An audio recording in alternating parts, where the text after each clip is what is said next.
I'd like to thank you for tuning in to Cap Tables. How do they work?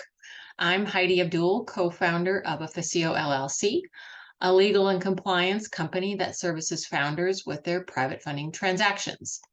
Before I begin, I'd like to go over a couple of housekeeping items. The views and opinions expressed during this webinar are those of the presenter and do not represent legal advice. This webinar is based solely on the professional opinions and experience of the presenter and is made available for information and experience sharing purposes only. If you have any questions that do not get addressed during this seminar, please, by all means, reach out to me. I'll do my best to get you answers in a timely manner. My contact information is on this slide and on the last slide. So to preface the webinar, I want to mention, in my opinion, cap tables are arguably the most important data your company maintains. They're an integral part of the entire life cycle of your corporate growth. I'll go over cap table basics, how to build a cap table, calculate convertible securities on the cap table, and run a pro forma calculation on a future round, so you could see how all the corporate and funding transactions play out on your cap table as the company grows from founding to 2 rounds of funding. So here's a bit more about me for reference. I won't spend much time on this, as you can read it at your leisure. One thing I'd like to mention is that when I started in the corporate law arena about 25 years ago, the firm I was with was tracking their client cap tables in Microsoft Word. To say the least, I wasn't having that. And that is when I developed my method for cap table management. I've been using this method for that number of years with very little pushback from angels, VCs, high net worth investors, and investor counsel. So let's jump in. So let's start with a basic cap table that illustrates the state of a company after a few stages of company growth and funding rounds. This structure and format is not mandatory. This is the method I have been using for many years, and investor counsel have been receptive to it. It's an economical alternative to the online cap table services you see out there, such as Carta. I believe in simplicity and clarity of information over quantity of information, meaning show your work and keep it simple. Don't complicate it by putting in too many data points or long formulas. You want to be able to modify the information quickly without having to reprogram the entire workbook. So people who use Carta know exactly what I'm talking about, especially when it comes to running any pro forma numbers. Also, Carta users will see some similarities in this format to the Carta format. So let's talk about each section of the cap table format here. So your authorized capital is dictated by your corporate organizational documents. Authorized capital is the total number of shares of stock the company is authorized to issue. You cannot issue more than this amount until you amend your organizational documents. This first half of the cap table usually details the issued equity, such as common stock, preferred stock. This section also illustrates the total ownership of stock, otherwise known as voting control. The second section demonstrates convertible securities and their effect on the entire ownership of the company's stakeholders. Convertible securities are those that are not yet equity, have no impact on voting, but need a placeholder for conversion on the cap table. The fully diluted section details ownership after all company securities have been issued and converted. In other words, fully diluted represents all issued and outstanding equity of the company if all stakeholders own the same type of equity. So this is the column that gets the most attention, especially from investors. Now I'll break down each phase shown on this cap table. So first, when you start your company, you determine your founder common stock ownership. This will involve some planning, such as what your founders contribute to the company, implementing a stock incentive plan, and the future funding scenarios we are discussing. For reasons discussed here today, stay away from issuing your founders all of the authorized capital of the company. Your fully diluted total amount must always be less than your authorized capital. You will see how this works on the following stages. And like I mentioned earlier, you cannot increase your authorized shares without amending your organizational documents. This requires certain board and stockholder approval. That may be easy in the beginning, but it gets tedious after a couple of funding rounds. So here in the first phase of equity issuance, you see that the founders control 100% of the voting control and 100% of the fully diluted percentage amount. So pay attention to this column as we go through the corporate growth funding stages. This column provides a clear picture of how your company changes as it grows. So once your company has completed its formation process, it's time to bring on employees and consultants or other service providers to assist you with your business development. At this stage, you may grant stock options to your employees and consultants as compensation in lieu of cash, since most startups are cash strapped. You might also want to attract a C-level consultant with a large equity grant from this plan. These types of equity issuances fall under a stock incentive plan, which is guided by the Internal Revenue Code. So here, we demonstrate several stock option grants, and we keep some left over for future issuances. These grants and reserve stay on the fully diluted section of the cap table until they are exercised or converted into equity. So take a look at the effects of the fully diluted percentages once a stock option plan is implemented. So now I'll break down what the stock option plan issuances look like and what information you should be tracking for these issuances. This is my typical option plan summary page, which demonstrates all of the issuances from the stock incentive plan. I show this summary on an additional tab on the Excel spreadsheet, so the final numbers can be shown on the main cap table. You always want to track the issuances and the details associated with these issuances.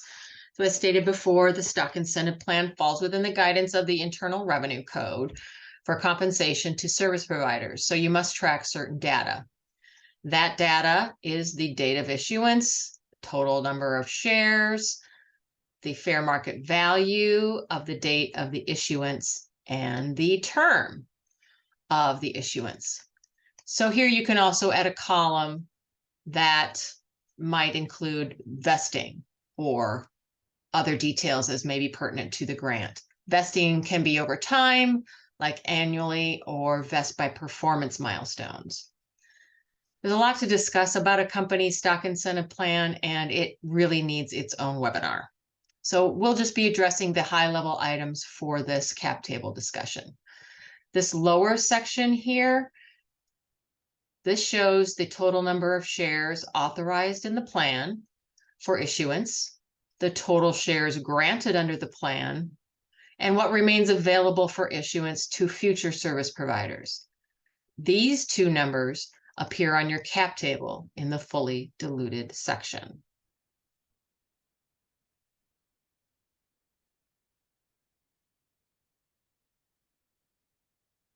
Okay, now that your company has clearly documented the formation cap table with a stock incentive plan, it's time to plug in your first round of fundraising. In the early stages, a typical fundraise would consist of selling convertible notes or safes or some other form of convertible security. But you see here, you're not issuing the equity, but you're reserving the estimate of the equity that might result when the security converts. See what this does to the fully diluted percent. Also, note that the founders still maintain voting control, which is key at this stage. So now I'll go over how to calculate the reservation of shares for the conversion of your promissory notes shown here.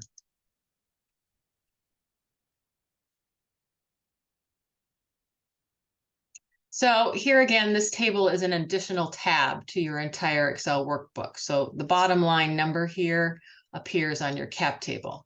This seems like a lot of confusing data, but it's very clear tracking mechanism for all of your convertible securities. We show here all of the issuances on the convertible promissory notes in this particular round of funding. The conversion details are noted above, which show the information needed to calculate the price per share the investor will receive when the notes convert into the next round of equity financing. These details are valuation cap. So you see here the valuation cap, the fully diluted capitalization just before the conversion of the note, like is shown on the previous convertible note slide, the maturity date right here, the interest rate right here. You can see I show the total number of shares of the conversion of the principal amount of the note. I show the total interest earned, and then the total number of shares the interest converts into. And in this last column, I show the total number of shares the investor will receive when the note converts using these calculations. You see, I'm showing my work. I've programmed in some very simple algebraic formulas to calculate these numbers. I'm not using anything more than 8th grade math to keep it simple. So if the maturity date changes, the table will automatically adjust to show the actual number of shares received by your investors. Simple math like that. You can practice the manipulation of these numbers using the companion template to this presentation. So a link will be provided. Keep the table calculated out to maturity date, so you always show a worst case scenario conversion number on your cap table. You don't want any surprises to your investors. I should mention that the experienced investor will scrutinize your cap table in great length. They want to know what they're getting. So having a clean and simplified cap table will make this process quicker for them.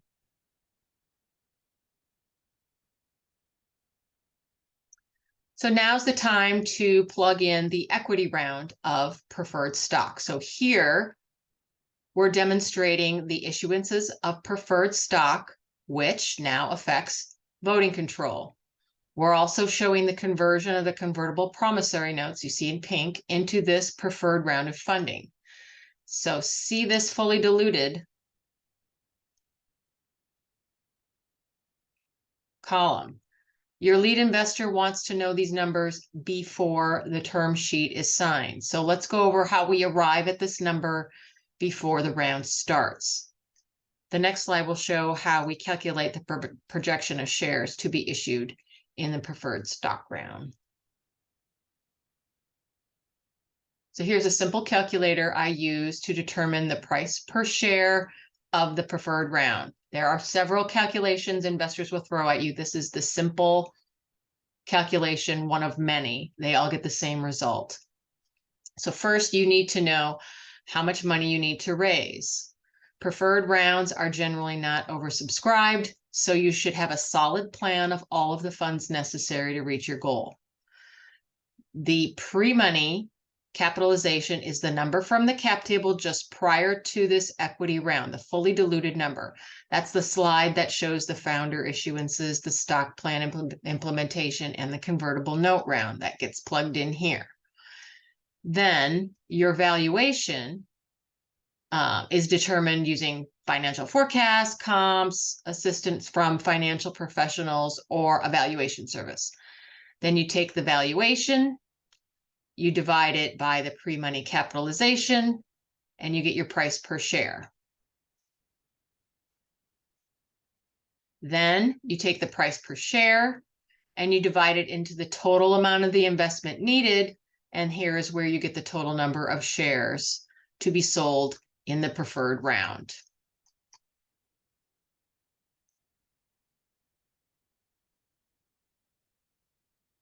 So again, here's the cap table that we started with. This shows all of the steps we discussed. the founding issuances in orange, the stock option issuances in green, the convertible securities round of financing in pink, and the effects of the preferred round in red. So here is the voting control of the company after all of these transactions. And here is the fully diluted column that every investor wants to see before they invest. It's important to prepare a table like this to project out what your capitalization may look like a couple of years down the road. Your investor will want to see not only their voting position, but the founder voting position. You want to get a handle on this table from the beginning so you are certain to keep as much voting control as long as possible, especially if you plan on multiple funding rounds. Know these numbers before making any equity issuances. That includes hiring employees, taking on additional founders, compensating consultants, entering an incubator accelerator program, and taking on investors. So each item on your cap table involves accurate cap table management, which is critical to your company. Managing your cap table involves many transactions and detailed legal documents that affect each and every stage of your company's development. You see here just some of the transactions that will affect your cap table.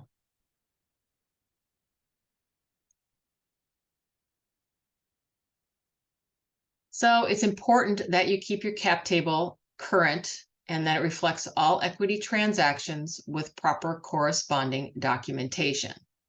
If your cap table is up to date and correctly reflects your company's equity position for every stakeholder, you can close your funding round transactions more efficiently while saving legal fees in the process. That means you get your money faster. If you do not keep accurate track of all of the issuances of equity and other securities, you may wind up giving more of the company away than you intended. So be sure to timely document all things related to the cap table. Cleaning these things up later can be very expensive from a legal standpoint, and in some cases may affect your voting control negatively. So thanks for taking the time today to view our webinar. If you have any questions, don't hesitate to reach out. For more information, we have about 50 videos on our YouTube channel that are focused on early stage company formation, funding rounds, securities regulation, term sheet terms, funding vehicles, etc. Please take a look there. The videos are short and to the point. The videos will go over many of the terms I did not define in this presentation. So if you need more information on this topic, you might find some of the answers in our videos. We'll work to make this video available on our YouTube channel as well, including the link to the companion template. Otherwise, our Calendly link is available here, and my direct email is here if you have any questions or want to book a call with my partner and me.